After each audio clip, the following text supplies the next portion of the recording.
குட்டி பசங்களா, எல்லாரும் எப்படி இருக்கீங்க? இது பரீட்சை நேரம். எல்லாம் படிச்சு, படிச்சு ரொம்ப களைப்பா இருப்பீங்க.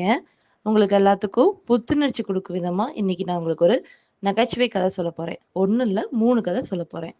வாங்க கதைக்குள்ள போலாம். ஒரு ஊர்ல ஒரு முதலாளியும், தொழிலாளியும் வாழ்ந்து வந்தாங்களாம்.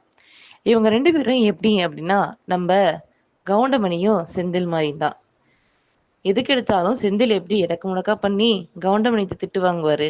அந்த மாரி தான் இவங்க 2 பேரும் இருந்தாங்களாம். ஒரு நாளு அந்த முதலாளி தொழிலாளி கிட்ட இந்த அரிக்கேன் விளக்க நல்லா சுத்தம் பண்ணி அத பத்த வை அப்படின்னு சொன்னாராம். இந்த தொழிலாளியும் அந்த விளக்க நல்லா சுத்தம் பண்ணாராம். அந்த விளக்குக்கு மேல இருக்கிற மூடி எல்லாத்தையும் நல்லா சுத்தம் பண்ணி கரியெல்லாம் பூ வச்சிட்டாராம். அவர் தொடச்ச தொடையில விளக்கே பளிச்சுன்னு ஆயிருச்சாம். இத பார்த்த முதலாளிக்கு ரொம்ப சந்தோஷமா.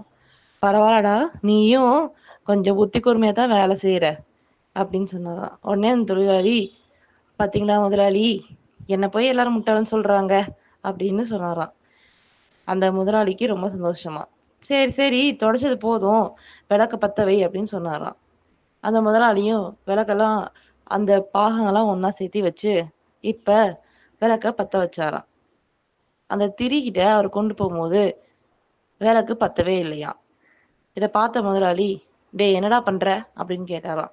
பத்த வைக்கிற முதலாளி, ஆனா பத்தவே மாட்டேங்குது அப்படின்னு சொன்னாராம். அட என்னடா நீ, மூக்க நல்லா திருகி பத்த வச்சா தானே பத்த வைக்க முடியும் அப்படின்னு சொன்னாராம்.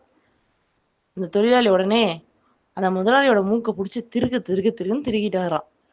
ஐயையோ ஐயையோ வலிக்குது வலிக்குது முதலாளி கத்துனாராம். அவர் போட்ட கூச்சல்ல பக்கத்துல இருக்கவங்க எல்லாரும் வந்து பார்த்தாங்களாம்.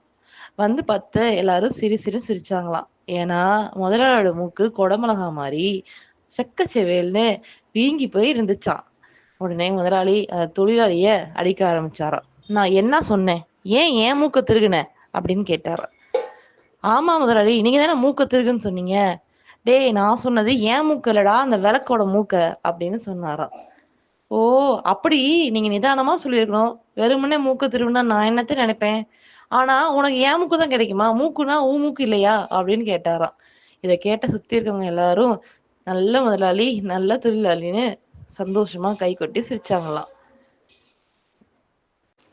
இது 2வது கதை. ஒரு புருஷனும் பொண்டாட்டியும் போயிட்டு இருந்தாங்களாம். அவங்க ஒரு காட்டு பகுதியில போயிட்டு இருந்தாங்களாம். அந்த புருஷனோட அண்ணனுக்கு உடம்பு சரியில்லையாம். அவருக்கு பிள்ளைகளே இல்லையாம். அவருடைய சொத்து 1000 கணக்குல இருக்குதாம். அவருடைய நிலவளங்கள் ஏக்கர் கணக்குல இருக்குதாம். அவரு இறந்துட்டாருன்னா அந்த சொத்தெல்லாம் தம்பியான எனக்கு தானே வரும் அப்படின்னு அந்த தம்பி நினைச்சுக்கிட்டு பேசிக்கிட்டே அவர் பொண்டாட்டிய பின்னாடி சைக்கிள்ல உட்கார வச்சுட்டு கூட்டிட்டு போயிட்டே இருந்தாராம்.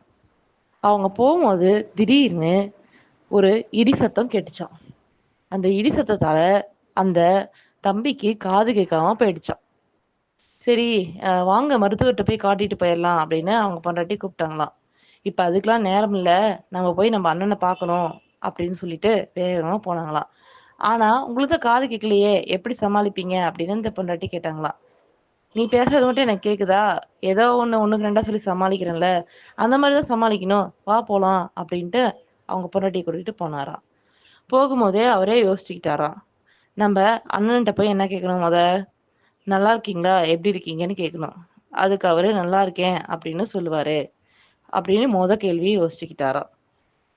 2வதா என்ன கேட்போம்? 2வதா என்ன கேட்கணும்? வைத்தியர போய் பார்த்தீங்களான்னு கேட்கணும். அதுக்கு அவரு ஒரு வைத்தியர் பேர சொல்லி, இவர்கிட்ட தான் காட்டுறேன் அப்படின்னு சொல்லுவாரு.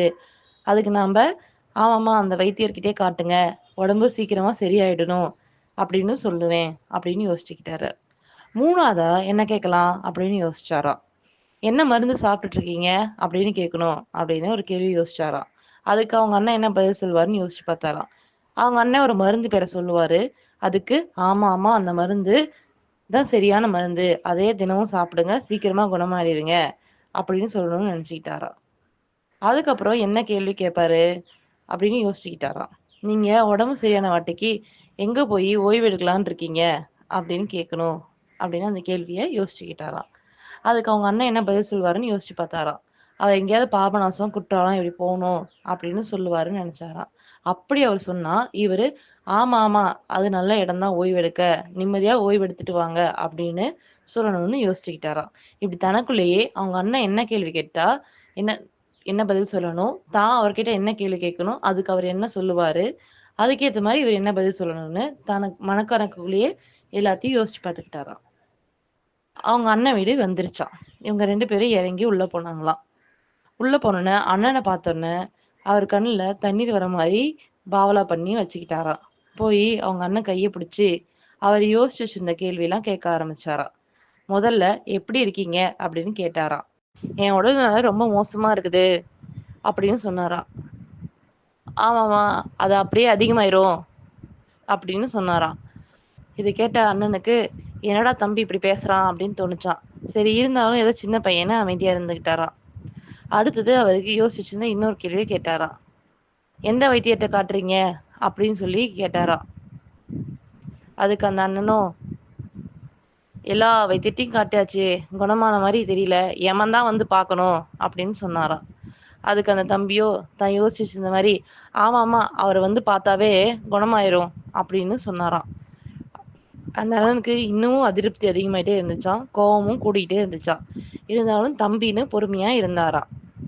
அப்புறம் அவர் யோசிச்சு வச்சிருந்த மாரியே அடுத்த கேள்விய கேட்டாராம். "என்ன மருந்து சாப்பிடுறீங்க?" அப்படின்னு.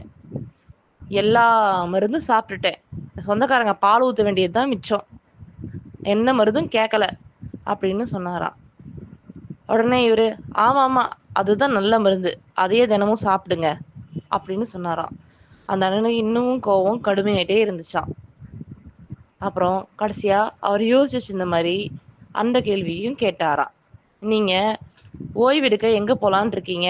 அப்படின்னு. அதுக்கு அவர் சொன்னாராம், "நான் எங்க போய் ஓய்வு எடுக்கிறது? பரலோகம் தான் போகணும். என்ன சுடுகாட்டுக்கு தான் நீங்க கூட்டிட்டு போகணும்" அப்படின்னு சொன்னாராம். அவரு யோசிச்சிருந்த மாரியே அவருடைய பதில சொன்னாராம். "ஆமா, ஆமா, நீங்க ஓய்வு எடுக்க அதுதான் சரியான இடம். சீக்கிரமா கிளம்பி போங்க" அப்படின்னு சொன்னாராம். இத கேட்ட அண்ணனுக்கு பயங்கர கோவம் வந்துருச்சாம் தம்பிய. பக்கத்துல இருந்த ஆளுங்ககிட்ட சொல்லி அவர அடி அடின்னு அடிச்சு வீட்ட விட்டே வெளில தொரத்திட்டாராம்.